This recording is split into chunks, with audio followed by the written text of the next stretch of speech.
Hindi po, sa Tagalog. O, i-Englishin ko muna. But you are a chosen generation, a royal priesthood, a holy nation, His own special people, that you may proclaim the praises of Him who called you out of darkness into His marvelous light. Sa Tagalog po. Tatagpuan kayo isang lahing biran, isang makaharing pagkasaserdote, bansang banal, bayang pag-aari sa sarili ng Diyos, upang inyong ipahayag ang mga karangalan niyong tumawag sa inyo mula sa kadiliman hanggang sa kanyang kagilagilala na kaliwanagan. So maliwanag po sinasabi po dyan ni Apostol Pedro na tayo po ay mga piniling generasyon. Amen? So tayo po yun mga kapatid. We are a chosen generation. Palakpakan po natin ang ating Panginoon. So thank you Lord for you have chosen us. Amen. So tayo pong lahat mga kapatid ay pinili ng ating Panginoon. This concept refers to divine election or predestination where God sovereignly select individual for salvation. So tayo pong lahat mga kapatid ay pinili ng ating Panginoon.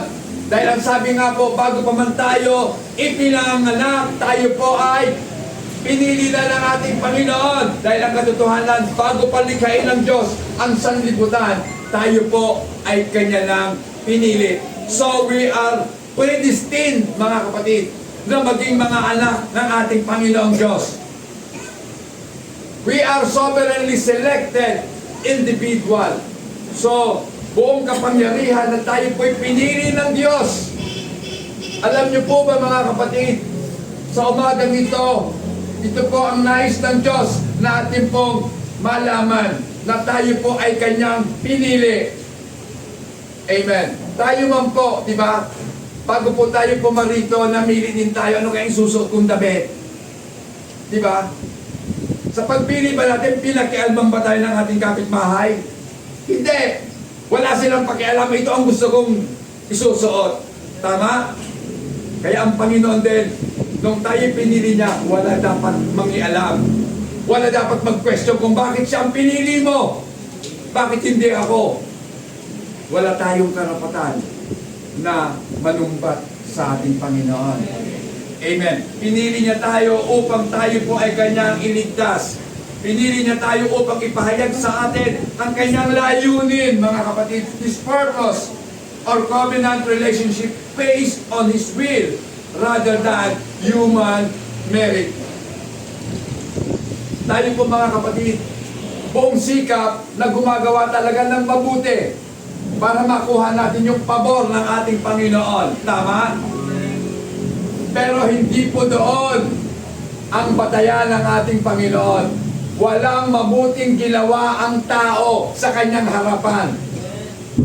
Dahil ang tao sa katotohanan ay hindi talaga mabuti. Isa lang ang mabuti. Sino? Ang Diyos, ang ating Panginoong Yesus lamang ang mabuti. So lahat ng mabubuting gawa natin, anong sabi ng Propeta Isaiah? Pasaan lamang na mabubuti sa harapan ng ating Panginoon.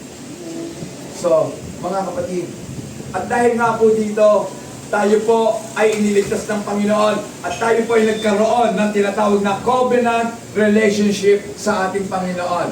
Isang tipan na pakikipagrelasyon. Amen. So ang tunay na relasyon ay usapan ninyong dalawa. Amen. Covenant yun. Sinumpaan. Sabi nga kanina, wala naman talagang forever, di ba? Mamahalin lang kita habang ako'y nabubuhay. Kung patay na ako, tapos na pagmamahal ko. Walang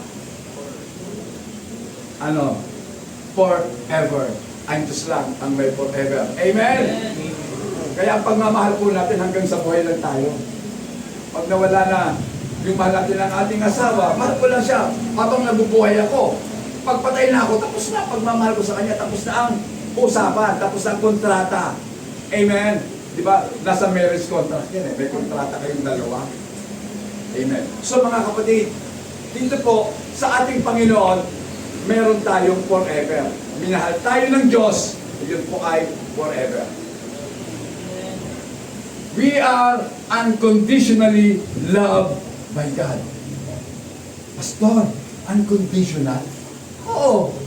Bakit? Ano ba paniwala nyo? Arminian kayo? Na ang paniwala, na kayo naligtas kayo, bukas hindi na naman? Pabago-bago? Dahil nagkasala kayo? Tatanungin ko po kayo mga kapatid, ano ba sa inyo ang kaligtasan? Nawawala o hindi? Pag niligtas kayo ng Diyos, ano ba yun? Ngayon ligtas kayo dahil hindi kayo nagkasala. Bukas, pag nagkasala kayo, hindi na kayo ligtas.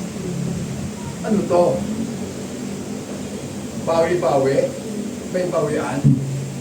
Kaya nga po inilagay ng Diyos yung repentance. Di ba? Kasi kung tunay kang anak ng ating Panginoon, marirealize mo na ikay nagkasala sa Kanya. Then, magsisisi ka. Oh, nawala bang kaligtasan? Hindi! Mga kapatid, yan po yung katotohanan na minsan, dahil nga po sa ating kakulangan ng kaalaman, take note mga kapatid, magkukulang ka ng kaalaman kung kulang ka ng pagbabasa at pag-aaral ng salita ng Diyos. Amen? So ang pagbabasa hindi lamang binabasa, kundi inuunawa dapat ang binabasa. Amen? Sapagkat ang katotohanan, we are predestined, we are chosen people, we belong to God. Amen? Tayo po ay kabilang sa mga anak ng Diyos. Next slide. The elect of God is those whom God has predestined to salvation. Sino ba ang mga pinili ng Diyos? Amen. Sino ba ang mga pinili ng Diyos? Sila ang mga itinalaga ng Diyos sa kaligtasan. Prior to their calling, God decided ahead of time. So bago pa man tayo tinawag ng Diyos, ito ang katotohanan. Bago ka pa man ipanganak, alam na ng Diyos kung anong panahon ka ipanganganak at alam niya din kung kailan ka tatawagin. Kanya-kanya pong panahon ng pagkatawag ang ating Panginoon. Meron pong tinatawag na matanda na, malapit kang mamatay sa katinawag ng Panginoon. Di ba? Ano kaya matatawag niyo doon? Maswerte o malas? Kasi sa mga Kristiyano wala pong maswerte, di ba? Mapalad siya dahil tinawag siya. Pero masasabi rin natin, parang may kulang. Sana tinawag siya nung bata pa. Para kahit nung bata pa lamang nakapaglingkod na sa Panginoon. Amen? Yung iba kasi tinatawag kung kailan malapit ng mamatay. So tayo po, pinili ng Diyos bago pa ipinanganak ang ating mga magulang, ang ating mga ninuno. Alam na ng Diyos sa kanyang isipan, tatawagin ka. Amen. So gumagamit ang Panginoon ng mga agency. Gumagamit sila ng mga tao o pangyayari sa buhay ng tao upang makilala mo ang ating Panginoon. Amen. So, at tayo po'y pinili upang maging kanyang espesyal na bayan. Amen? Special people ka sa ating Panginoon. Amen? So kung special ka, bakit ang trato mo sa iyong sarili ay parang kawawa? Di ba? Meron bang special na pag magsalita parang laging talunan, pag namuhay parang buhay kawawa? Yan ang pang ibig kong sabihin mga kapatid. So, this doctrine of election is not controversial as other articulated it. It is biblical truth. So yung pong pagkatawag, yung pong aral patungkol sa pagtawag ng Diyos ay hindi po talaga ito controversial. Wala pong controversial dito sapagkat ito po ay biblical na katotohanan. Pakibasa nga po John 6:44. Anong sabi? Walang taong Sige, sige. Walang taong makalalapit sa akin maliban ng amang nagsugo sa akin ang sa kanya'y magdala sa akin at siya'y aking ibabangon sa huling araw. Walang sino man pwedeng lumapit sa ating Panginoong Jesus maliban na ang Ama ay palapitin siya sa Kanya. Amen. So yung Ama, so hindi binabagit ang pangalan, basta Ama lang, ano? So yung Ama ang sumugo kay Jesus upang sa huling mga araw ibangon niya o bigyan niya ng buhay ang mga sumasampalataya sa Kanya. Pero ito po ang pakatatandaan natin, walang pwedeng lumapit kay Jesus maliban na siya'y palapitin. Amen. So wala talaga. So walang kusang loob na lalapit kay Jesus kung hindi siya palalapitin ng Diyos. Pamilya ka naintindihan. Naintindihan ba natin? Sa sariling atin, hindi tayo lalapit kay Jesus. Ayaw natin sa Kanya. Tama ba ako? Pero dahil ang Diyos ang nangusap sa atin at tayo'y inilapit niya kay Jesus, may magagawa ka ba? Wala. Siguro kaya lang ang lakad mo. Ayaw mo talaga eh. O, pero hinihila ng Diyos yung paa mo. Halika dito. O, di ba? Nangunguyapit ka pa. Ayaw ko, Lord. Wala kang magagawa kapag nilalapit ka ng ating Panginoon. Amen? Dahil siya ay makapangyarihang Diyos. Amen. Okay, pakibasa po. Romans 8:28 hanggang 30. 28 mo na. At nalalaman natin na ang lahat ng mga bagay ay nagkakalapit na gumagawa sa ikabubuti ng mga nagsisiibig sa Diyos. Sa makatuwid bagay niya o mga tinawag, alinsunod sa kanyang nasa. Sandali lang po muna, Sister Danet. Sa 28 muna tayo. For we know that all things work together for good to those who love God. So lahat ng bagay gumagawa para sa ikabubuti nino ng mga taong nagmamahal sa Diyos. Sa kanila na mga tinawag ayon sa layunin ng Diyos. Kung bakit ka tinawag ng Panginoon, meron siyang layunin para sa iyo. Meron siyang purpose sa iyo. Amen? Tuloy, Sister Dalet, 29. Sapagkat yung mga nang una pa'y kanyang nakilala, ay itinalaga naman niya na maging katulad ng larawan ng kanyang anak, upang siya ang maging panganay sa maraming magkakapatid. Okay, sa 29, malalaman na natin ang purpose ng Panginoon. Ano ang purpose niya para sa atin? Ano? Maging katulad ng kanyang anak. Amen. For whom He foreknew, He also predestined to be conformed to the image of His Son.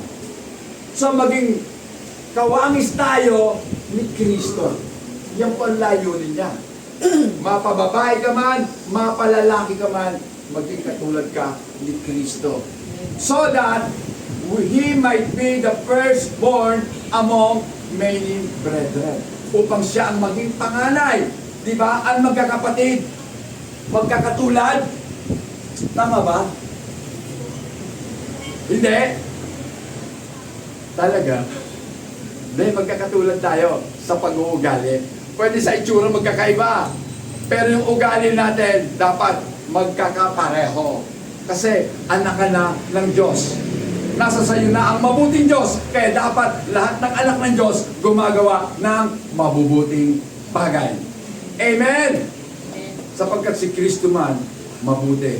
Kaya ginawa niyang lahat ay pawang mabuti. Amen. 30, anong sabi? At yung mga itinalaga niya ay kanyang tinawag naman, at ang mga tinawag ay inaring ganap naman niya, at ang mga inaring ganap ay niluwalhati din naman niya. Moreover, whom He predestined, this He also called. Mga kapatid, silang mga itinalaga. ay tinawag ng ating Panginoon. Pansin nyo, tatawagin ka ng Panginoon sa pangalan mo. Then, nung tinawag ka, anong sabi? Nagsisi ka ba? Hindi. Ikaw ay pinawalang sala ng Panginoon. So wala pong repentance dyan. Hindi ka maliligtas dahil ikaw ay nag-repent. Naligtas ka dahil ikaw ay pinawalang sala ni Kristo.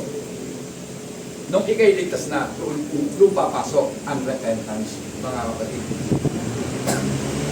So iba po ang aral na natutunan natin sa mga unang tagapagturo natin. Di ba? Kasi hindi na kailangan kang magsisi para mapatawad ka eh. Ha? Ang pinag-uusapang kaligtasan. Hindi yung ligtas ka na para magsisi ka. Kaligtasan mo. So, sa kaligtasan natin, we have been justified by God. So, yung mga pinawalang sala, sila naman ay niluwalhati ng Diyos. This also glorified. So, sila po ay luluwalhatiin ng ating Panginoon. Okay. So, gusto ko pong basahin natin yan, mga kapatid. Ephesians chapter 1. Verse 4 hanggang 5. Ayon sa pagkapili niya sa atin sa Kanya, bago'y tinatag ang sanlibutan, upang tayo maging mga banal at mga walang sumi sa harapan niya sa pag-ibig. Na tayo'y tinalaga niya ng una pa sa pagkukutkok na tulad sa mga anak sa pamamagitan ng Yesu Kristo sa ganang Kanya, ayon sa minagaling ng Kanyang kalooban. Yan. Ayon sa pinagaling o minagaling ng Kanyang kalooban. So, good pleasure. So, ikinagagalak ng ating Panginoon, isang mabuting kagalakan para sa Diyos na tayo po ay maging mga adopted sons ng Diyos. Amen? Natutuwa siya na marami siyang kukupkupin ng mga anak. Eh tayo po naiinis eh. Dami lang inaalagaan dito sa bahay. O di ba? Kumukup-kup ka, dapat natutuwa ka. Dahil marami, ay Diyos po natutuwa sa atin. Amen? At kung natutuwa siya, bakit tayo hindi? Pag nalaman mong inampun ka lang eh, sama ng loob mo. Kanino ka sumasama ang loob? Siyempre, hindi naman doon sa umampun, kundi doon sa nagpa-ampun. Bakit ako pinaampun? Pero pag nalaman mo ang dahilan, maintindihan mo din. Kaya kita pinaampunan. Di ba? May rason yun. So, kailangan alamin muna natin. Okay, mga kapatid, pag-usapan po natin, ito pong sovereign purpose ng ating Panginoon. Dahil napag-usapan na po natin na may layunin ng Diyos kung bakit na tayo tinawag.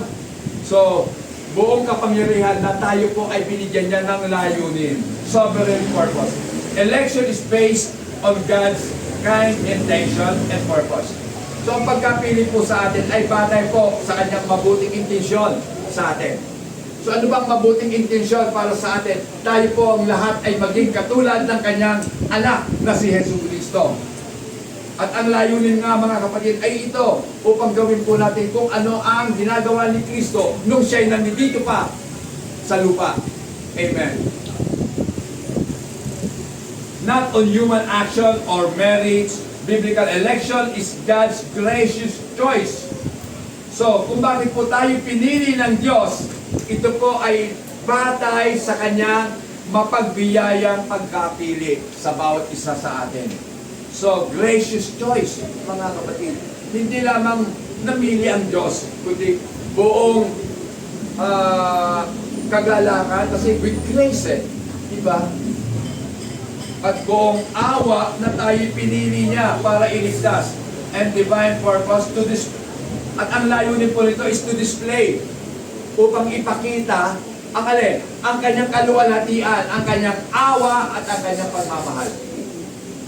Bakit pa tayo pinili ng Diyos? Upang ipakita niya sa atin o ipakita sa buong mundo sa pamamagitan natin ang kanyang kaluwalhatian. Isipin niyo mga kapatid, yung nga ang maganda kanina sa pagsabay sa Sunday School natin, kasi kung magpapatotoo po tayo, dapat ang maitas talaga si Kristo. Amen? Siya ang dapat maitaas. Hindi tayo. Kasi minsan itinataas natin, kasabay si Kristo, pero hindi tayo. Itinataas ko ang aking sarili. Bakit si Kristo? Kaya nga sabi ko nga, gusto ko sana kausapin si Brother Miguel na sa mga testimony dapat inaalam mo na ano bang ipagpapatotoo mo. Kasi sa ibang mga simbahan, inaalam talaga yun ano bang ipapatotoo mo? May script. Oh. Ito pa ipapatotoo. Totoo ba yan? Nangyari? Opo. So, titignan yung script. Okay. Maganda. Tinatas mo si Kristo. Sige.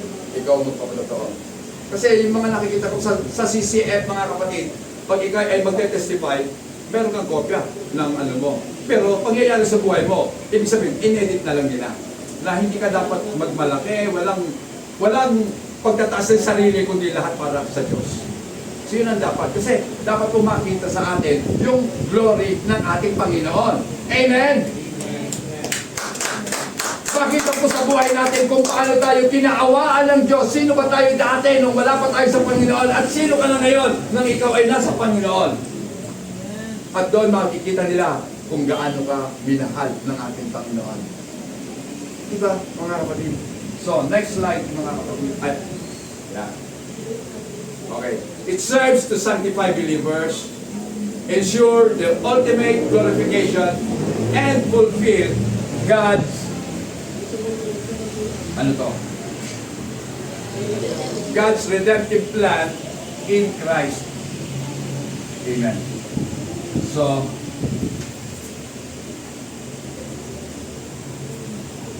ang pagkatawag po sa atin ng ating Panginoon ay nagsisilbing ebidensya kung papaano tayo na mga pinili ng Diyos ay unti-unti po na binabago. Yan po ang ibig sabihin ng sanctification. Tayo po ay unti-unting binabago ng ating Panginoon. Amen? So makikita po talaga yung pagbabago sa buhay natin. Ako po, ang dami kong nakikita ang pagbabago sa buhay ninyo. At ako po ay nagpapasalamat sa Diyos. Amen? Nandito na po kayo lagi. Di ba? Wala lang absent. Oh, kahit na may mga lakad na importante, wala nang hihigit pa at wala nang importante pa sa ating Panginoon. Amen? Amen.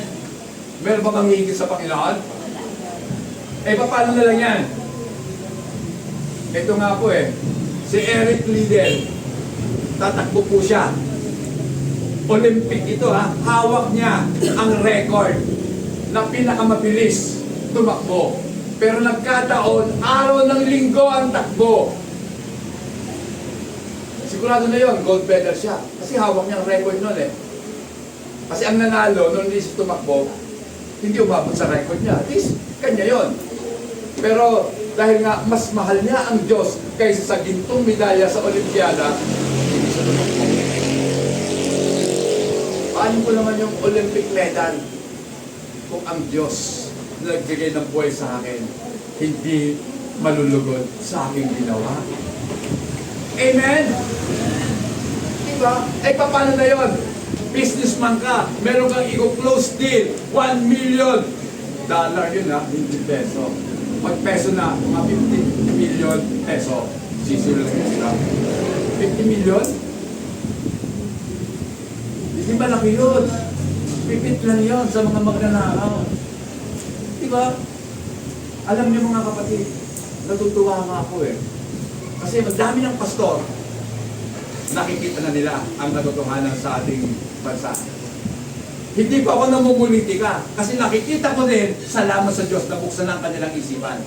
Dito po sa pulpitong ito, matagal ko na pong binabanatan yung mga magnanakaw sa gobyerno. Pero ngayon nakita ko sa pinakamalaking simbahan sa buong Pilipinas, sa interview ni Karen Davila, sabi, tinanong yung pastor, hindi ko na mapangalanan.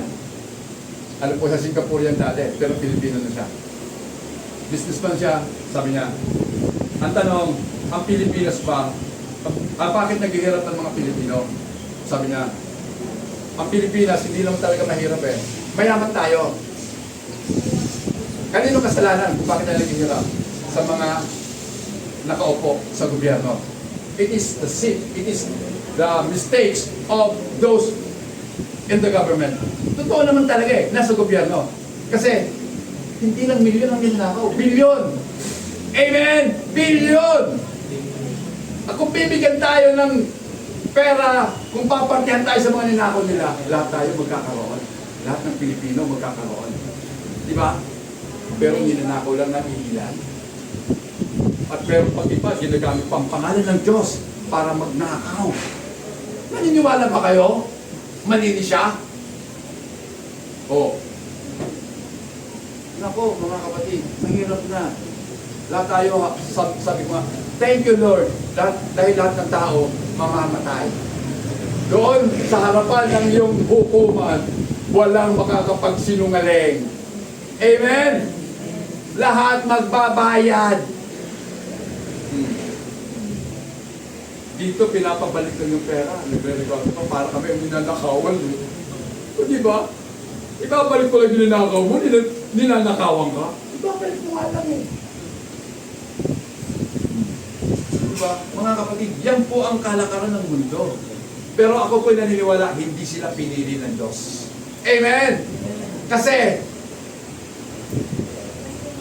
maraming, sabi nga, eto, mapagbuhin ko lang ang aral ko. Gusto ko malaman ninyo mga kapatid. Kasi ganito eh. Ang Pilipinas, tanging bansa sa Asia na nag-claim at sumisigaw na kami mga Kristiyano. Pero, itong bansang ito, ang pinaka-corrupt na bansa. Amen. Pinaka-corrupt. Christian pa naman. Oh. Bakit? Kasi nagtatago sila sa pangalan ng Diyos para magnakaw. Amen. Tinatago nila. Ginagamit nila pagnanakaw, pero nagbibigay din sila sa mga mahihirap, pero mas malaki ang kanilang nakukulimbat. Mga kapatid, isipin mo yan, magbubutuhan na naman, malapit na, huwag kayong pauto. Huwag tayong pauto. Panahon na para panindigan natin ang katotohanan. Dahil mga anak tayo ng Diyos, kahit na magkano ibigay, tatanggapin natin, pero hindi natin sila ibubuto. Bigay yun eh, di ba? Pero hanggat maaari, huwag nyo na lang tanggapin para hindi tayo kadamay. Di ba? Yung mga kadamay, magugulo yun. Di ba? Naalala niyo yung mga kadamay? Ako naalala ko yan eh. Yung mga pabahay na hindi inookupahan, sinakop ng mga kadamay. Dito na tayo titira. Hindi mapaalis ng gobyerno. Eh bakit? O di ba? Isipin nyo naman.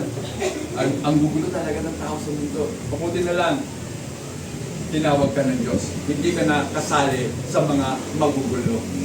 Amen? Okay. So mga kapatid, pag-usapan natin ang purpose ng ating Panginoon. Exalting God's grace and glory. So tayo po ay nabubuhay sa mundo ito para itaas ang ating Panginoon. Itaas sa pamamagitan po ng ating paraan ng pamumuhay. Amen? Itataas po natin ang ating Panginoon. Kung tayo man po ay nakaupo sa pwesto, huwag po tayong magdaya. Huwag tayong magdaya ng mga oras. Diba? Wala pang alas 5 eh. Nag-aayos na. Oh, nagkukulorete na kung mga babae. Ang tagal na sa CR.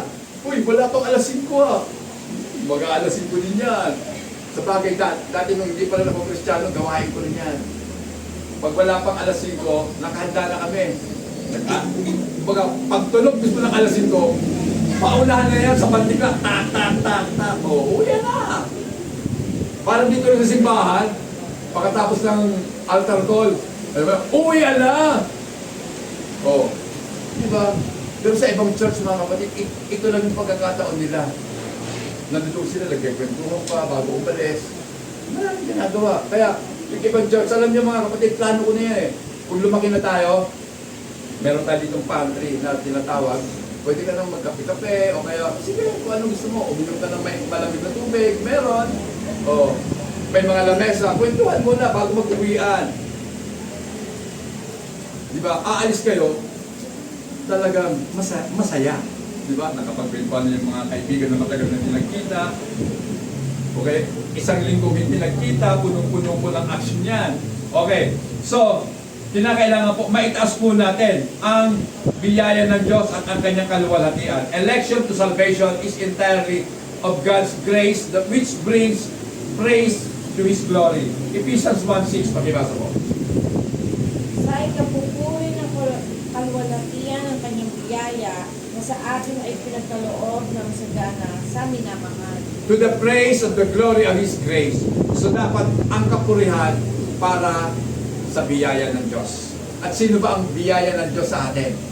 Siyempre, si Jesus Christ. He is the personified grace of God. Siya yung biyaya ng Diyos na nagkatawang tao. Ibinigay sa atin. Amen. Ng Diyos. Then, 1 Corinthians chapter 1 verse 27 hanggang 29.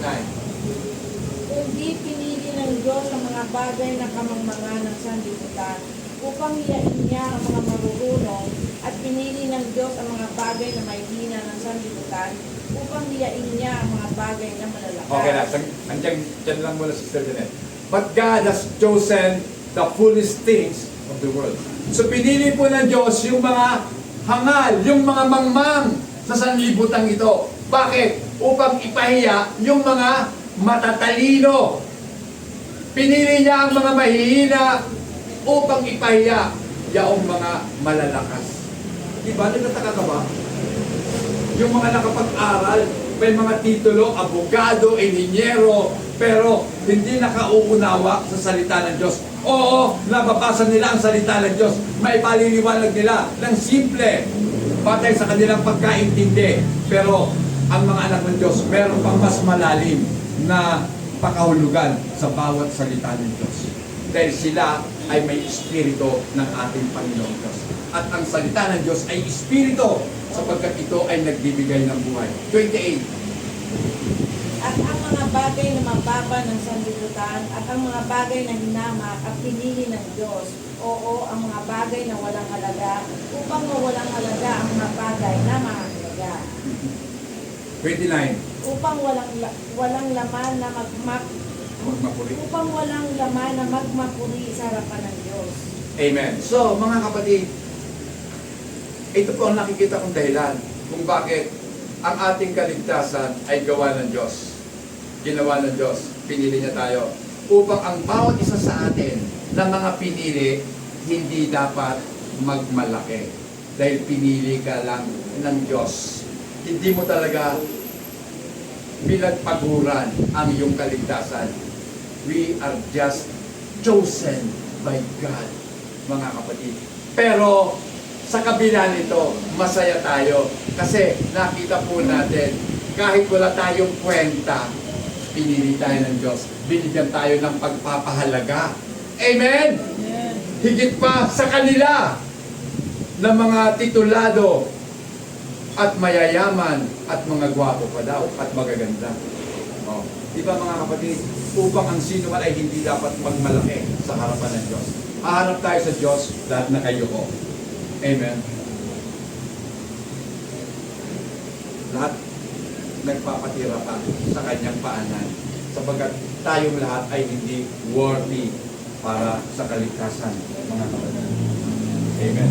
Ikalawa pong dahilan, securing salvation and sanctification.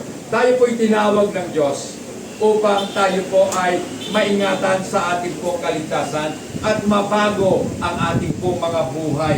Mga kapatid, Ephesians chapter 1 verse 4.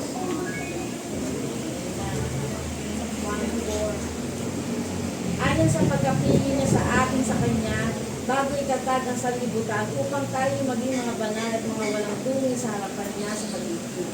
Upang tayo ay maging mga banal at walang dungis sa harapan ng ating Panginoon sa pag-ibig. So ang pinag-uusapan po dito, pagmamahal ng Diyos, tayo po ay maging iba sa mga tao at tayo po ay dapat walang dungis sa harapan ng Diyos. Amen. Then, tingnan natin mga kapatid. 2 Thessalonians 2:13. Ikalawang Tesalonica 2:13. Ngunit kami ay nararapat magpasalamat sa Diyos dahil sa inyo, mga kapatid na minamahal ng Panginoon, sa pagkakahirang sa inyo ng Diyos, buhat ng pasimula sa kaliligtas, sa pagpapabanal ng Espiritu at pananampalataya sa katotohanan. Amen. But we are bound to give thanks to God always for you, brethren, beloved by the Lord, because God from the beginning chose you for salvation. So kaya naman nagpapasalamat si Pablo sapagkat sa pasimula pa, tayo po ay pinili na ng Diyos para sa kaligtasan. Amen? Sa pamamagitan nga po ng sanctification o pagbabago. At ang pagbabago pong ito ay nararanasan po natin mula noong tayo tinawag ng Diyos hanggang sa ngayon. We are being sanctified by God. Tayo po ay patuloy na binabago ng ating Panginoon sa pamamagitan ng Kanyang Espiritu, at tayo po ay patuloy at lumalalim sa pagtitiwala sa katotohanan. Amen. 1 Peter 1:2. Ayon sa kaunang kaalaman ng Diyos Ama, sa pagpapabanal ng Espiritu, upang magsitalima at mangawisikan ng dugo ni Kristo, biyaya at kapayapaan nawa ang sa inyo'y sumagana. Amen. Elect according to the foreknowledge of God the Father. So pag sinabi pong foreknowledge, paunang kaalaman. So ibig sabihin, bago pa nangyari, alam na ng Diyos kung ano ang mangyayari. So, ang sabi po ng Arminian view of election, eto, sa kanila, alam na kasi ng Diyos na ikay tatanggap. So, kasi alam na ng Diyos, nakikita niya na lahat ng pwedeng mangyari sa tao. So, alam niya na isang araw, tatanggapin mo siya, kaya kanya pinili. Yan po yung view o pananaw ni Jacobo Arminius, isang Dutch reformer, mga kapatid, si Arminius. So, hindi po, dahil ang sabi naman po ni Augustine, siya po ay naging obispo ng Hippo, sabi niya, ang tao ay predestined. So bago ka pa ipinanganak, ang Diyos talaga ang pumili sa'yo. Walang kondisyon ang pagkapili sa'yo ng Diyos. Ipiliin kita kahit na ikaw pa yung pinaka-talamak na masama sa mundo. Pipiliin kita. Ganon si Pablo. Di ba? So pinili si Paul kahit sa ganong kalagayan niya. Bakit hindi yung mga hari ang pinili? Bakit si Pablo na mang-uusig pa ng iglesia? O di ba? Pinipersecute niya ang mga Christian. Pero pinili siya ng Diyos. Para ano? Gamitin. Amen! So, yan po yun. Para sa pagsunod, gagamitin ka ng Diyos sa kanyang gawain. Amen. Then, 1 Thessalonians chapter 5, 23 hanggang 24. At pakabanalin kayo lubos ng Diyos din ang kapayapaan at ang inyong espiritu at kaluluwa at katawan ay ingatang buo na walang kapintasan sa pagparito ng ating Panginoong Kristo.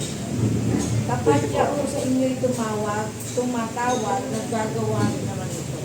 Amen. Now may the God of peace himself sanctify you completely, and may your whole spirit, soul, and body be preserved blameless at the coming of our Lord Jesus Christ.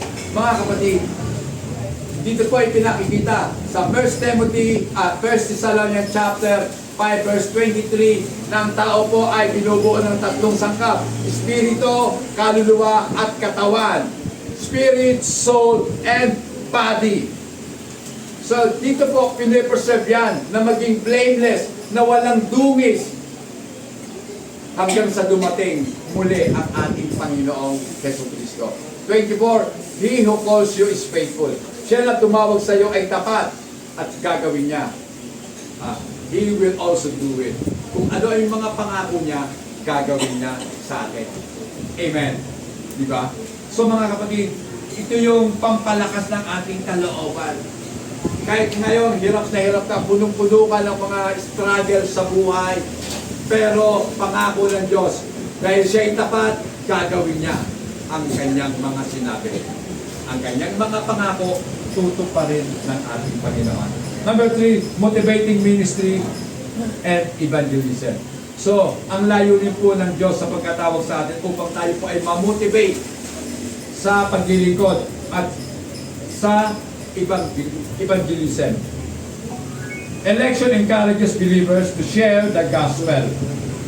So, di ba, mga kapatid, ang katotohanan na tayo po ay mga pinili ng Diyos at siya nagbibigay sa atin ng lakas ng loob upang ating din namang ibahagi sa iba ang salita ng Diyos. So, kung tayo po ay, kung alam na ng Diyos ang lahat, bakit need pa nating mag-evangelize?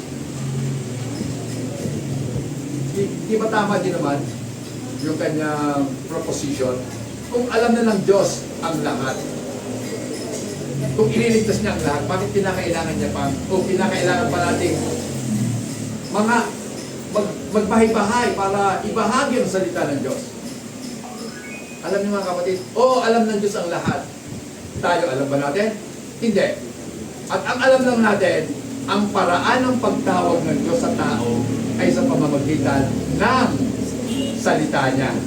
Amen? So, we need to speak the Word of God. Kinakailangan po natin salitain ang salita ng Diyos.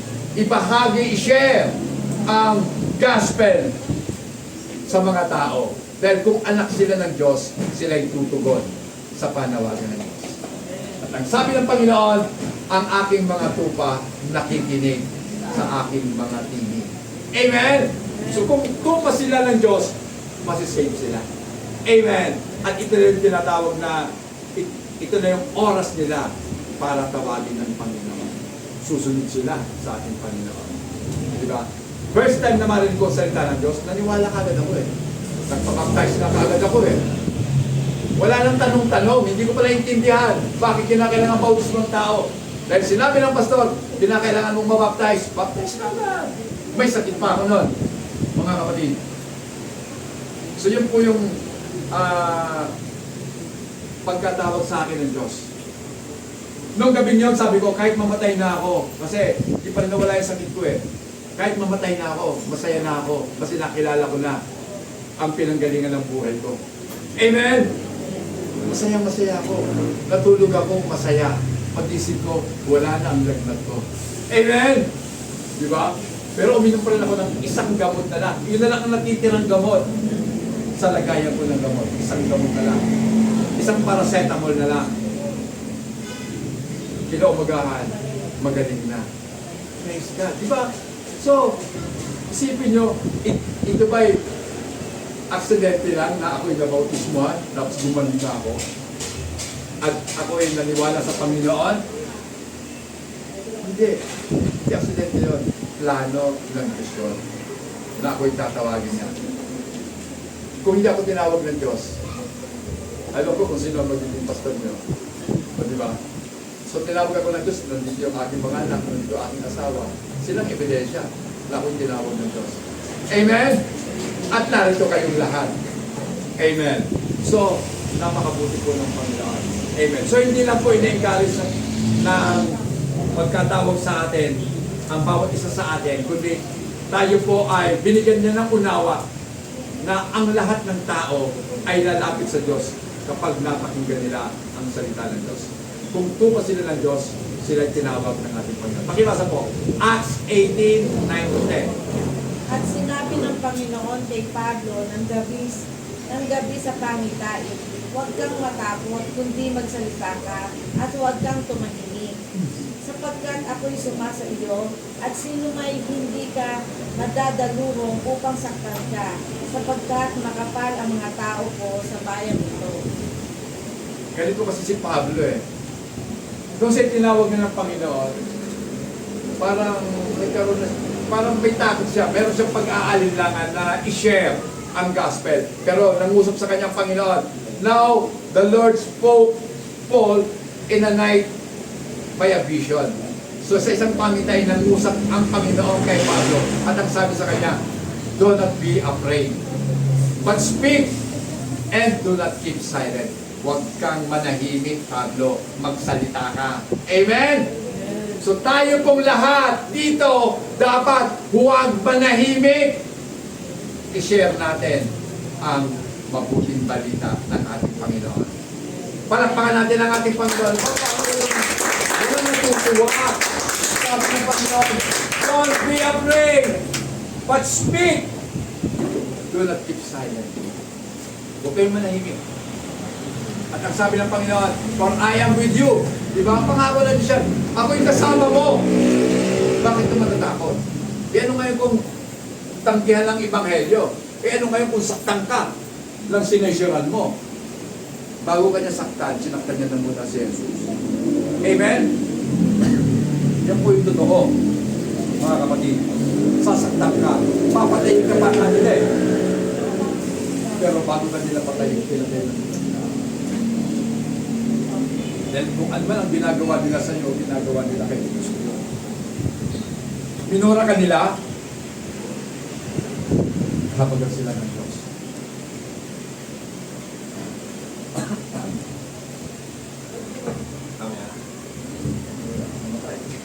Okay. Sabi po dito, next. Acts 13:48. At nang marinig ito ng mga hentil, ay nangagalak sila at niluwalhati ang salita ng Diyos at nagsisampalataya ang lahat ng mga itinalaga sa buhay na walang hanggan. Isipin niyo mga kapatid, hindi ka mananampalataya kung hindi ka itinalaga ng Diyos. Hindi ka maniniwala kung hindi ka in-appoint para maniwala. Amen? Kaya ako naniniwala talaga na ang tao, bago ka pa man ipinanganak, alam na ng Diyos. Tinawag ka na niya. At kung hindi ka tinawag, sorry na lang, wala tayong magagawa. Kahit magpumilit ka, hindi mo talaga siya iibigin. Sa totoo lang, ang dami ng beses, ako'y nangangaral. Pero yung mga walang umiintindi talaga eh. Di ba, Sister Kim? Walang umiintindi. Nandyan lang sila sa tabi-tabi. Oh. Ilang beses na nagkaroon ng burol dyan sa barangay. Tingnan nyo, ang lapit lang ng barangay, dito. Sinasabi ko sa kanila. Pero wala eh. Kasi hindi talaga sila siguro tinawag ng ating Panginoon. Amen? Kasi ang kaligtasan, hindi natin kagagawan yun eh. Diyos ang may gawa. Hindi tayo. Hindi mo ginusto. Dahil ang lahat ng tao ayaw sa Diyos. Ayaw talaga nila sa Diyos. Gusto nilang pumunta sa langit, pwera lang si Kristo doon. Gusto ko sa langit pero hindi ko kasama si Jesus Christ. Meron ba langit na hindi kasama si Kristo? Kaya nga naging langit yun dahil nandoon si Kristo. Pero ang mga tao ng mundo ito, gusto lahat sa langit. Sino kaya ang gusto sa impyerno? Wala eh. Mag-survey tayo sa mga eskwelahan. Johan, mag-survey kayo. Ivan, ikaw din, Russell, mag-survey kayo. Mga klase nyo. Pag namatay kayo, saan nyo gusto? Langit, impyerno? Siyempre, langit. Ano bang pagkakaintindi nyo sa langit? Oh, doon pala, wala na. Wala na silang may hindi nila may ipapaliwanag yun. Anong pagkakaintindi nyo sa langit? Bakit naging langit ang langit? Diba? Sagot na eh. Bakit naging langit ang langit? Kung wala doon si Kristo. Kaya nga, dito sa lupa, pagkamat tayo nasa lupa pa lang, tayo nasa langit na. Bakit? Kasama mo si Kristo. Amen! Dahil kasama mo si Kristo, parang kang nasa langit na. Amen! Kaya kapag nagpupuri ka sa Diyos, parang lumilipad eh. Parang kang nasa cloud 9.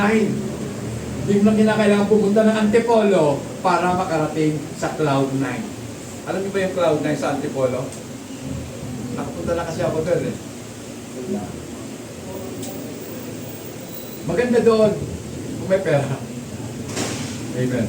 Dahil kakain-kain ka doon, makikita mo ang buong Metro Manila. Pero, pagkain nasa Panginoon, higit pa sa cloud 9 ang mararanasan ninyo.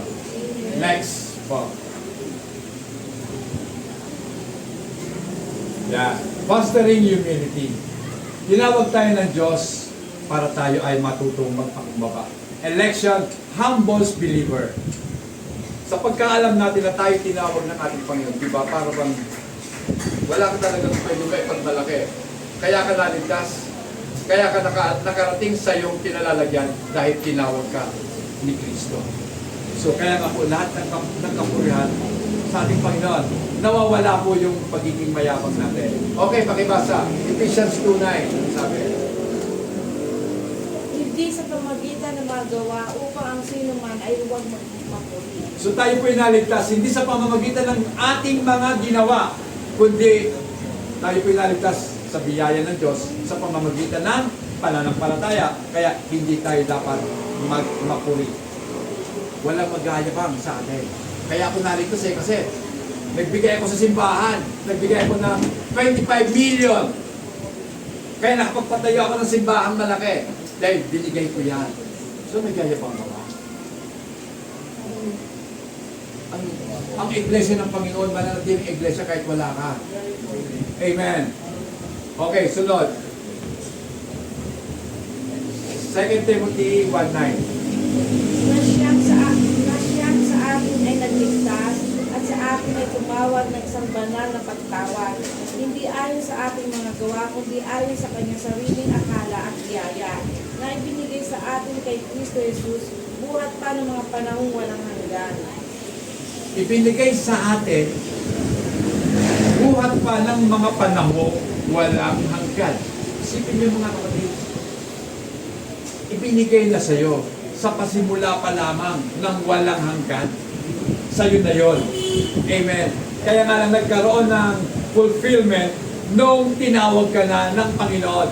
Eto na, nahawakan ko na, na-experience ko na, baga, akin na, pwede ko nang mayabang sa mga tao si Kristo.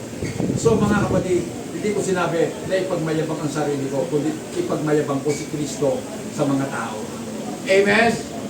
Na tayo'y niligtas niya at tinawag niya ng isang uri ng pagkatawag na iba sa pagkatawag ng sanlibutan. Totoo po yun. Maraming tumatawag sa atin.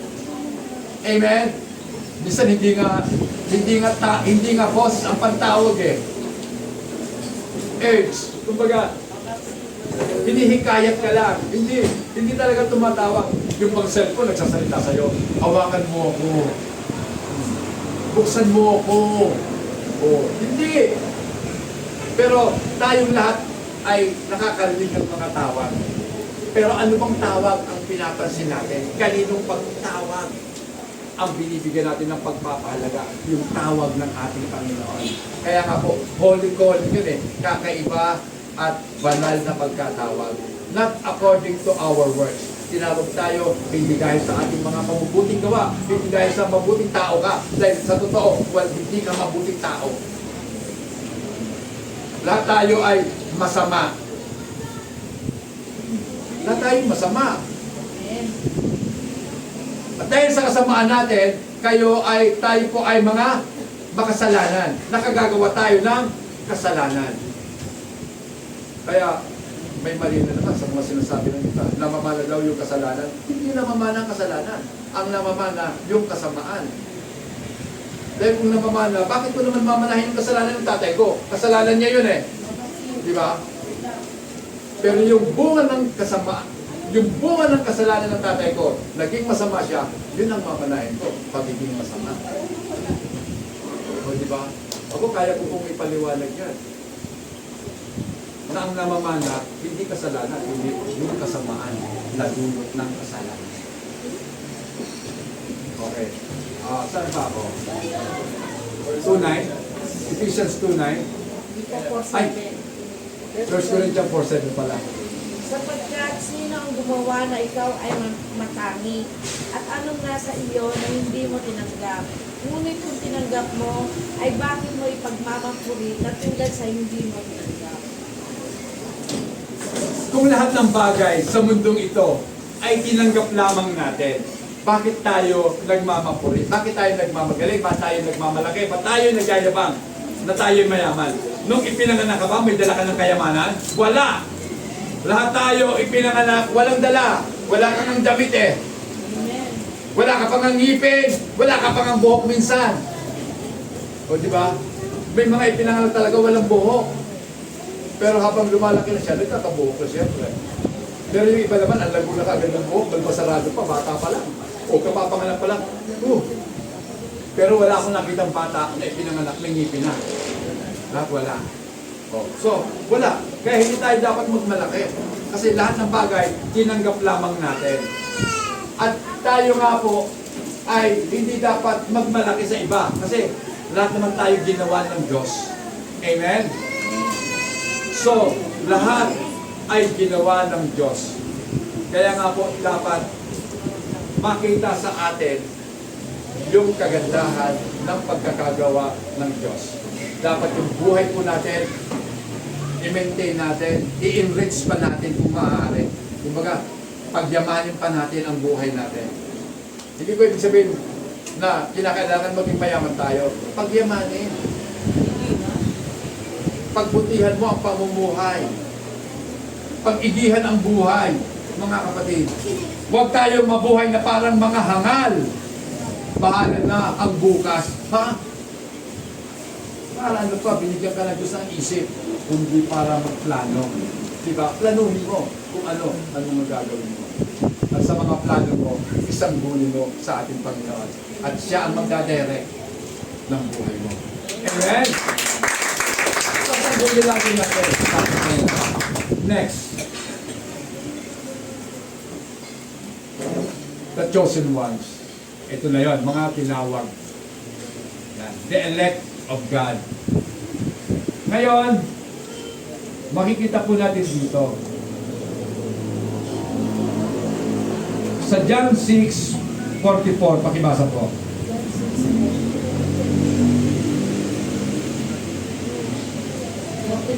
Opo, di ba, Leslie? Walang taong makalalapit sa akin, maliban ang amang nagsugo sa akin, ang sa kanya'y magdala sa akin, at siya'y aking ibabangon sa huling araw. 37. John 6:37. Ang lahat ng ibinibigay sa akin ng Ama ay magsisilapit sa akin, at ang lumalapit sa akin sa anumang paraan ay hindi ko itataboy. Lahat ng ibinigay sa akin ng Ama ay lalapit sa akin. Amen? At walang lumalapit sa akin na aking itataboy. So kung tayo po ay na kay Kristo na, maliwanag sa sabi niya eh, hindi kanya itataboy. Amen? Naging marumi ka lang, itataboy ka na ng Diyos? Hindi. Ano gagawin ng Diyos sa'yo? Lilinisin. Amen? Naintindihan ba natin yon, mga kapatid? Kung ikaw ay totoong anak ng Diyos, kahit nagkasala ka, papaguli ka ng Diyos. Bibigyan ka ng pagkakataon na magsisi. Doon po papasok yung repentance eh. Kasi, sa pagiging born again natin, napanumbalik po yung tinatawag natin free will. Kasi hanggang ngayon, pinagdidibatehan niya yung free will ng tao. Na ang free will na ito, mga kapatid, nawawala. At ito yung nawala nung tayo po ay namatay sa Espiritu. So wala na tayong free will. Malimalig ang sabi ng Biblia, walang naghanap sa Diyos, wala kahit isa. Walang gumagawa ng mabuti, wala kahit isa. O, di ba? So kung may free will yung gusto mong gumawa ng mabuti, pero anong sabi ni Pablo? Gusto kong gumawa ng mabuti, pero hindi ko magawa. Yung masama na ayaw kong gawin, yun ang nagagawa ko. Then anong sabi ni Paul? Hindi ako sa langit, kundi itong katawan na to, hindi ang aking espiritu, hindi ang aking kaluluwa ang may gusto, kundi ang katawan ito. Kaya nga po mga kapatid, itong katawan kasi ito, bahagi sa isinumpa ng Panginoon. Naalala nyo?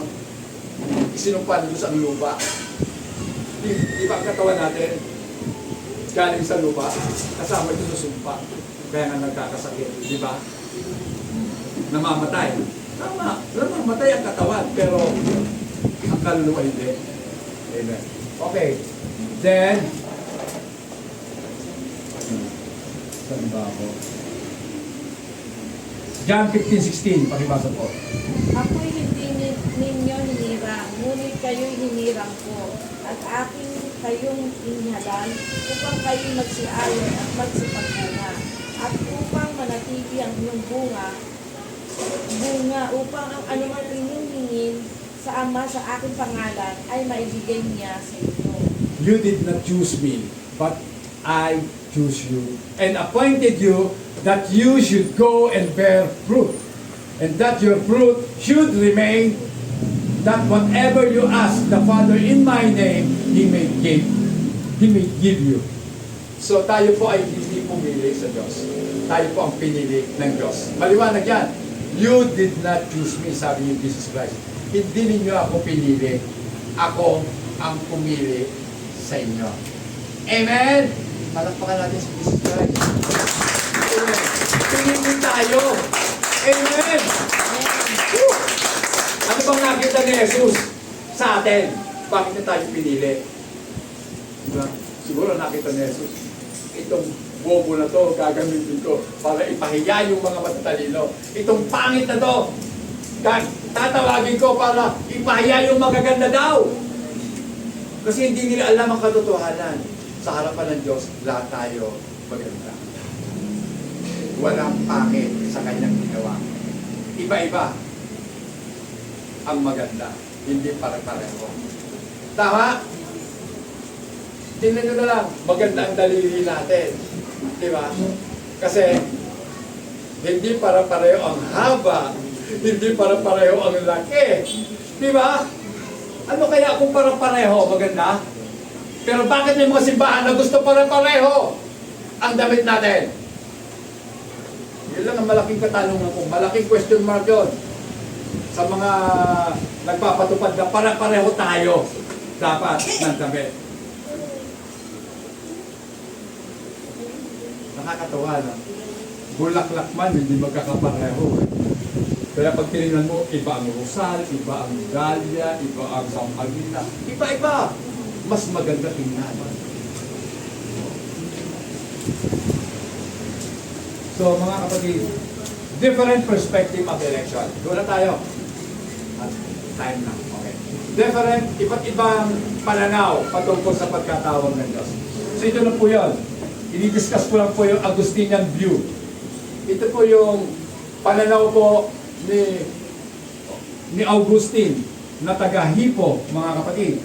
Sabi niya, ipinagdidiinan niya that God sovereignly and unconditionally chooses a specific individual for salvation based solely on His grace and pleasure, not on foreseen merit of faith. So, ipinapakita po dito na ang pagkatawag sa atin ng Diyos ay hindi po tayo ang may gusto. At hindi po ito conditional, kundi unconditional ang pagkatawag sa atin ng Panginoon. Ito po yung nakabatay sa kanyang grace, biyaya, at sa kanyang kaluguran. Hindi sa nakita niya na ang darating na panahon na ikaw ay mananampalataya sa kanya. Doon, mga kapatid. Dahil ang pananampalataya man ay bigay ng Diyos. Galing sa kanya ang pananampalataya, hindi sa atin nagmumula. Magtataka siguro kayo, Pastor, bakit ang sabi? Kapag narinig natin ang salita ng Diyos, mananampalataya na tayo. Mali ang pagkakaunawa mo. Na kapag narinig mong salita ng Diyos, pwedeng buksan ng Diyos ang unawa mo, pwede rin hindi. Kasi ang dami ko ng ang dami ko ng patay na pinagservisan. Nakakapakinig sila ng Word of God. Pero bakit hindi sila naniniwala? Oh, di ba? Kasi hindi sila binigyan ng unawa ng Diyos tungkol sa kanyang salita. Sino lang ang nakakaunawa? Yung mga tupa ng Diyos. Sila ang makakaintindihan. Sila yung mga nawawalang tupa, mga kapatid. Kaya nga po, develop in opposition to Pelagianism.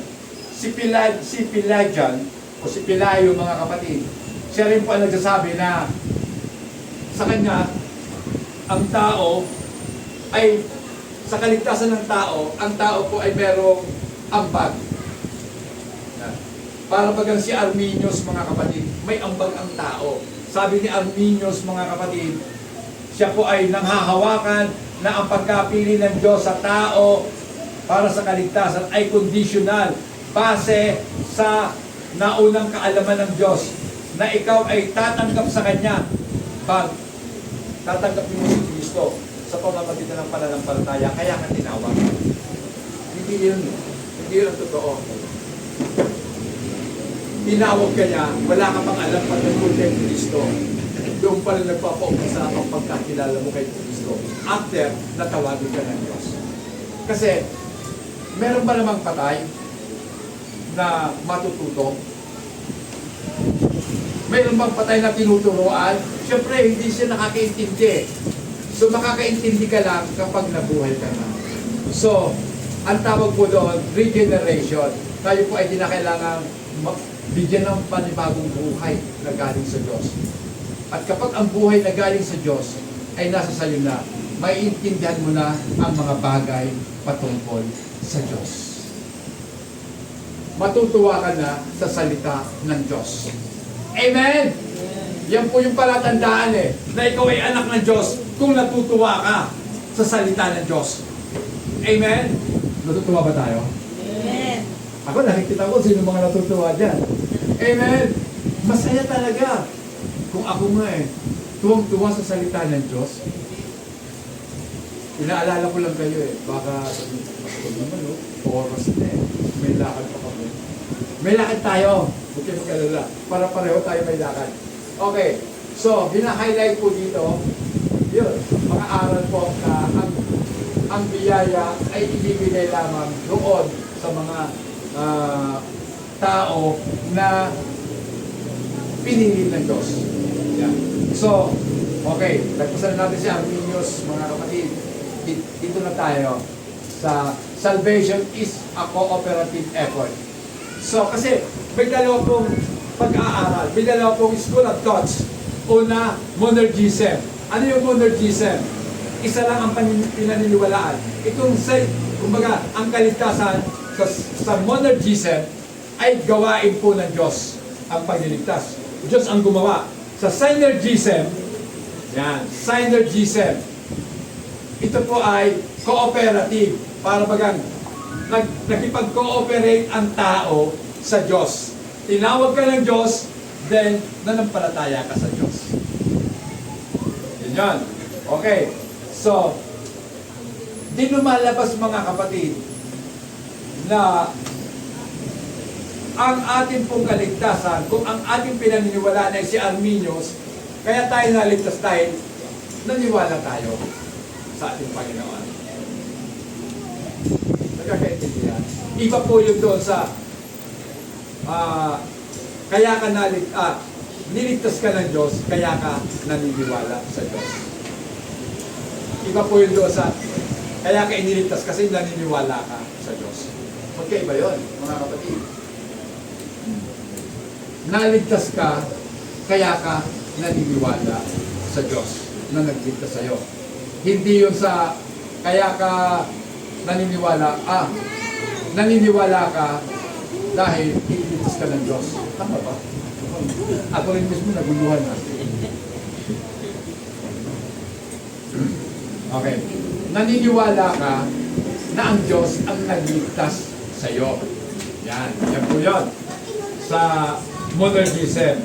Sa synergism, kaya ka naniniwala kasi niligtas ka ng Diyos. So nagkakaintindihan na tayo. Then, God desires all men to be saved. So, kung mababasa po natin, biblical po yan, na ninais talaga ng Diyos na ang mga tao ay maligtas. 1 Timothy 2:4, tingnan natin. Na siyang may ibig na ang lahat ng mga tao ay mga ligtas at mga kaalam ng katotohanan. Yan. So, pag ito po ang pumasok sa atin, ito po yung pinaninindigan ng mga naniniwala sa mga aral po ni Arminius, mga kapatid, na ito daw po, na ang Diyos, ninais niya na ang lahat ng tao ay maligtas and to come to the knowledge of the truth. So, hindi nila naintindihan yung salitang desire. Gusto lang ng Diyos na maligtas sila. Pero ang tanong, ligtas ba sila? ligtas pa ng lahat ng tao. Kasi kung babalikan natin, yung paborito nating lahat na verse sa Bible, ano yun? John 3:16, gustong-gusto natin yun, di ba? Gayon na lamang ang pag-ibig ng Diyos sa sanlibutan na kanyang ibinigay ang kanyang bugtong na anak upang ang sino mang sumampalataya ay hindi mapahamak, magkaroon ng buhay na walang hanggan. Gayon na lamang ito, kanyang ibinigay. So, pag-ibig ng Diyos sa buong sanlibutan, buong mundo daw. So, ito po, sabi nila, buong mundo, minahal ng Diyos. Buong sangkatauhan, minahal ng Diyos. Kung ang buong sangkatauhan ay minahal ng Diyos, meron bang itatakwil ang Diyos kung lahat minahal niya? Bakit sinabi niya, nung ipinanganak si Esau saka si Jacob, sinabi ng Diyos, tingnan natin yung dalawang bata, yung kambal, wala pang nagagawang mali, wala pang nagagawang kasalanan. Pero masama pa lang sila noon kasi minana nila yung kasamaan ng kanilang magulang. Patunay, dinawakan po yung sako. Parang ako ang mauna dapat eh. Ikaw ang nauna, di hawakan ko sako mo. Kasi ang unang lumalabas, ulo, di ba? Ay, hinawakan yun. Dapat ako mauna eh. Nauna ka. Si Jacob, anong tawag sa kanya? Mandaraya siya. Di pa masama yun? At yun ay kasalanan. Tama? So, wala pa nagagawang masama. Si Jacob sa si Esau, namili na ang Diyos. Ano sabi ng Panginoon? Minahal ko si Jacob. Hindi ko minahal si Esau. Masakit pakinggan yung hated eh. Pinaputang ko. Pagandahin naman natin, hindi ko minahal. Si Esau. Si Esau, hindi ko minahal. Mahal ko. Ngayon sasabihin natin, hindi para-pareho naman kung mahal ko sa anak ko. Oo, talaga. Paano natin nasabi para-pareho? Paano mo nasabi para-pareho pagmamahal mo sa anak mo? Siyempre, meron kang paborito. So, tingnan mo si Israel. Sino ang paborito ni Jacob na anak niya? Siyempre, sino? Si Joseph! Kaya nga nainggit yung mga kapatid. Papatayin ka namin. Oh. Di ba kasi, nainggit sila eh. Kaya nga lang, masama talaga yung merong favoritism. Masama yun. Kasi, nagiging cause yun ng galit sa iba na hindi mo minahal na katulad ng pagmamahal mo sa bunso. O doon sa sinundan ng bunso. Kasi ang bunso pala, si Benjamin. O di ba? Okay. Napasarap pa. 2 Peter 3:9. Pakibasa. Hindi mapagpaliban ang Panginoon tungkol sa kanyang pangako, na gaya ng pagpapalibang ipinalalagay ng iba, kundi mapagpanuhod sa inyo na hindi niya ibig na sino man ay mapahama, kundi ang lahat ay magsipagsisi. Amen. The Lord is not slack concerning His promise. Hindi po siya makupad para tuparin ang kanyang mga pangako. As some count slackness, but is long-suffering toward us, not willing that any should perish. Not willing, yung salitang not willing, hindi niya gusto na mapahamak ang iba, kundi ang lahat ay dumating sa pagsisisi. Repentance eh. Di ba? Ang tanong, nagsisi nga ba? Ang lahat ba ay dumating sa pagsisisi? Hindi. Okay. Ito na. Ito na yung catch of the day. The atonement is sufficient for all, but efficient only to those who believe. So, ang atonement, ano ba yung atonement, mga kapatid? Yung pagtubos ng ating Panginoon. Kumbaga, yung kapayaran ng ating pong mga kasalanan ay sufisyente sana para sa lahat. Kaya lang, epektibo lang ito doon sa mga naniniwala. Amen. Nakita nyo? Sufficient para sa lahat, but effective. Oh, yan. But efficient only to those who believe. Efficient lang yun, doon sa mga naniniwala. Okay. Punta na po natin ang conditional security. Because election is conditioned on faith. Maintaining that faith is necessary for salvation. Tama ba? Na kinakailangan i-maintain mo yung faith mo para maligtas ka. That is a classical Arminianism teaches that believers can forfeit their salvation through apostasy. Diba? Yung pagtalikod, falling away from the faith. Pakibasa nga po. 2 Thessalonians 2:3. Mali-mali na ako. 2:3. Huwag kayong padaya kanino man sa anumang paraan, sapagkat ito'y hindi darating, maliban ang dumating mula sa pagtaliwakas Taliwakas. at nahayag ang taong makasalanan, ang anak ng kapahamakan. Yeah. Let no one deceive you by any means, for that day will not come unless the falling away comes first. So bago pa dumating ang ating Panginoon, ito muna ang magaganap. Marami muna ang tatalikod. Ngayon ang tanong, bakit sila tumalikod? Yan ang tanong eh. Bakit sila tumalikod sa Panginoon? In the first place, hindi sila sa Panginoon. Kasi tumalikod sila. Maniwala ka sa sinasabi ng banal na kasulatan. Those who endure it to the end shall be saved. Ang mga totoong anak ng Diyos, makapagtitiis hanggang wakas. Kaya tayo pala ngayon, laging sinasabi sa atin yan ng ating Panginoon, dadaan tayo ng kahirapan. Sa pulpitong ito, dadaan lahat sa kahirapan. Yun po sinasabi ng ating Panginoon. Okay. 1 Timothy 4:1, ano sabi? Ngunit hayag na sinasabi ng Espiritu na sa mga huling panahon ang iba'y magsisitalikod sa pananampalataya at mga kikinig sa mga espiritu mapanghuhulayan at sa mga aral ng mga demonyo. Now the Spirit expressly says that in latter days or in latter times, some will depart from the faith. Tatalikod sila sa kanilang pananampalataya, giving heed, pakikinggan nila ang mga deceiving spirit, yung mga mapanlinlang na mga espiritu, pakikinggan nila yan. Hindi totoo na ang mga Kristiyano ay mahihirap, yayaman tayo. Yan ang sinasabi ng mga ngayon, yayaman kayo. Magbigay lang kayo sa pastor nyo ng ikapo ninyo. Then, ang bintana ng langit ay bubuksan at ibubuhos sa inyo ang pagpapalang walang sukat na kasisimulan. Totoo ba yun? Marami na pong naloko doon, mga kapatid. Huwag kayong maniwala. Itinuro ba yan ni Jesus Christ? Marami akong pinakikinggan, marami akong napapanood na ganyan. Minamanipulate yung mga tao, ang ginagamit lagi nila. Malakay 3:10 tungkol sa tithing. Kung yun ay totoo, sana merong isang alagad ni Jesus na nangaral. Huwag ninyong kakalitan, magbigay kayo ng ikapo ninyo. Bakit wala?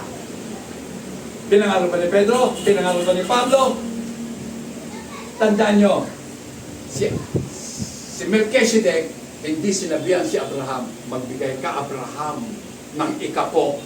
Hindi. Kundi ano, si Abraham mismo ang nagbigay. Nagbigay siya ng ikapo galing sa puso niya. Amen! Walang sinasabi ang Biblia, magbigay kayo ng ikapo. Hindi nagsabi si Melchizedek, magbigay ka ng ikapo, Abraham. Wala eh. Pero nagbigay si Abraham.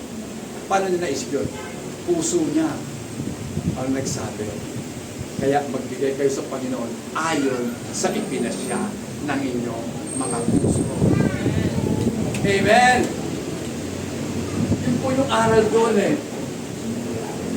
Saan pa galing yung tithing nila? Kay Melchizedek daw yun eh. Bakit hindi sinabi ba si Melchizedek magbigay ka ng ikapo? Basahin natin. Ano mo sabi doon? Si Abraham nagbigay. Si Abraham nagbigay. Okay. Hebrews 3:12. Pakibas po. Malapit tayo matapos. Magsipag-ingat kayo mga kapatid. Baka sakaling mayroon sa kanino man sa inyo ng isang pusong masama na walang pananampalataya na naghihiwalay sa inyo sa Diyos na buhay. Isang pusong masama na hindi naniniwala ang magpapahiwalay sa inyo sa Diyos na buhay. Amen. So mga kapatid, magpapahiwalay.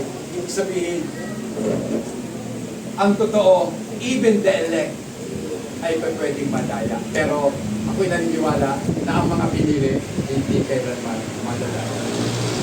Sapagkat alam nila ang katotohanan. Amen? Maraming warning. Huwag kayong padaya. Huwag kayong padaya kasi darating ang mga mandaraya.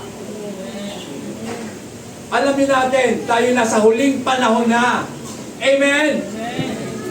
At ito yung panahon na crucial talaga ang dayaan. Isipin nyo, ang dami, yumayaman, mga mangangaral, ang yayaman.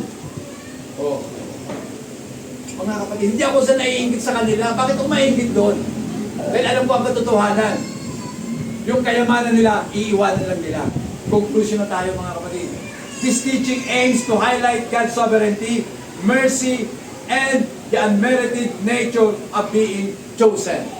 Mga kapatid, itong katuruan na ito ay naglalayon na bigyan ng diin ang pagiging makapangyarihan sa lahat ng ating Diyos, na siya'y maawain sa lahat at tayo'y tinawag niya hindi dahil sa ating mga mabubuting ginagawa, hindi dahil sa ating mabuting nature o kalikasan mga kapatid, kung bakit tayo tinawag ng ating Panginoon.